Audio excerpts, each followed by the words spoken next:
Donald Trump was back in the White House today, holding talks with President Biden about the transition of power. As the Republicans' clean sweep in government was confirmed, they are projected to have majorities in both the House of Representatives and the Senate, meaning that they will control all the key levers of power in national government. Well, the shape of Donald Trump's new administration has been becoming clearer throughout the day, with a flurry of new appointments, including the richest man on the planet, Elon Musk. Here's our North America editor, Sarah Smith. Yeah, as Donald Trump is filling up all of his cabinet appointments, we're getting a better sense of just how radical he wants his second term to be. He is appointing ultra-loyal, but true believers in his cause who will do exactly what he wants in government. A cordial handshake in front of a blazing fire. It's all very grown up as the 81-year-old president greets his 78-year-old successor. Well, Mr. President-elect and former President, thank you, Donald, congratulations. Thank you. Joe Biden promises a smooth transition to the man who declined to invite him to the White House 4 years ago. Thank you very much. And politics is tough, and it's in many cases not a very nice world, but it is a nice world today, and I appreciate it very much. Donald Trump last left the White House in disgrace 4 years ago, refusing to admit he had lost the election. And I just want to say goodbye, but hopefully it's not a long-term goodbye. We'll see each other again. Melania didn't come back with him today, nor is she expected to be moving into the White House full-time. Enjoying a victory lap, he met the congressional Republicans who are now projected to win the House of Representatives as well as the Senate. A clean sweep that Donald Trump is taking credit for. Well, thank you very much. This is a very nice gathering. Isn't it nice to win? It's nice to win.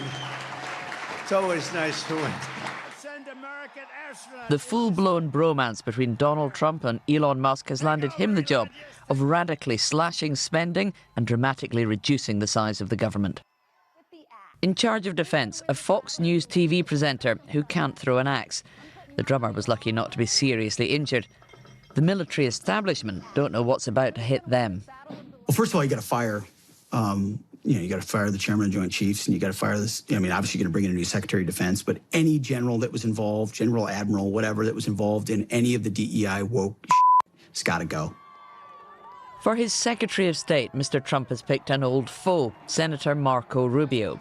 They were trading insults 8 years ago, back when Trump called him Little Marco.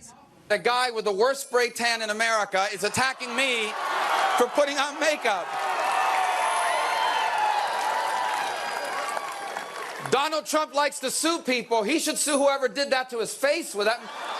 But now Rubio's been rewarded for his vocal support with the job of America's top diplomat. Because together with Donald Trump, we are going to make America not just great, but greater than it has ever been before.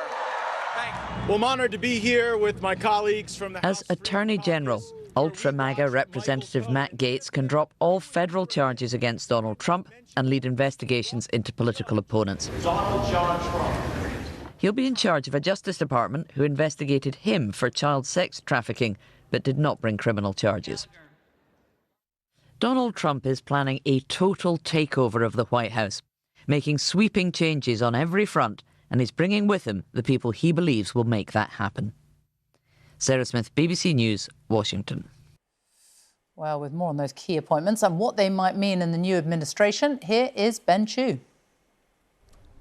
The Trump White House is taking shape with more key appointments being made. Let's look at their background. As we've just heard, there's former soldier Pete Gegseth selected as Defense Secretary. He's been a staunch critic of diversity and equality policies adopted by the US Armed Forces. And then there's Mike Waltz, 50, who's been chosen as Trump's national security advisor. He's a Republican member of the House of Representatives for Florida and another former soldier. As chair of a congressional committee, he argued for the US to be better prepared for conflict in the Pacific with China. Waltz was asked in an interview in 2022, "Do you trust China?" And he responded, "I don't trust them as far as I can throw them." Kristi Noem, 52, has been appointed to head the Homeland Security Department, which oversees border threats and the response to terrorism and national emergencies. She's currently governor of South Dakota and was the first woman to be elected to that role. Noem has long taken a forthright position on immigration and border control. From what we're seeing happen at the southern border and what we're seeing happen in so many of our cities that this administration isn't shutting down, it's dangerous. It's dangerous to America, to the people that live here. And Marco Rubio has been confirmed tonight as Donald Trump's Secretary of State, which is the equivalent of other countries' foreign ministers. The 53-year-old Republican Senator for Florida will be the first Latino to take this important role. Rubio, like Mike Waltz, is also considered hawkish on foreign policy and has taken forthright positions on China and Iran as a senator. Though on the crucial subject of Ukraine and Russia, Rubio has recently argued the conflict needs to be brought to a conclusion. What we are funding here is a stalemate war, and it needs to be brought to a conclusion because that country is going to be set back 100 years. Now, that doesn't mean that we celebrate what Vladimir Putin did or are excited about it, but I think there has to also be some common sense here. It's often said in the US that personnel is policy. With these personnel choices, we might be getting a firmer sense of the policy of the new Trump White House. And you there. Let's talk to Sarah Smith again. And it does look like the Republicans will now have control of all levers of power in national government. What is that going to look like? Well, so that means that Donald Trump's Republicans have majorities in both the House of Representatives and the Senate, and obviously he has the White House. So he can probably pass any legislation he wants through Congress, as well as issuing orders that he can do simply with his presidential power.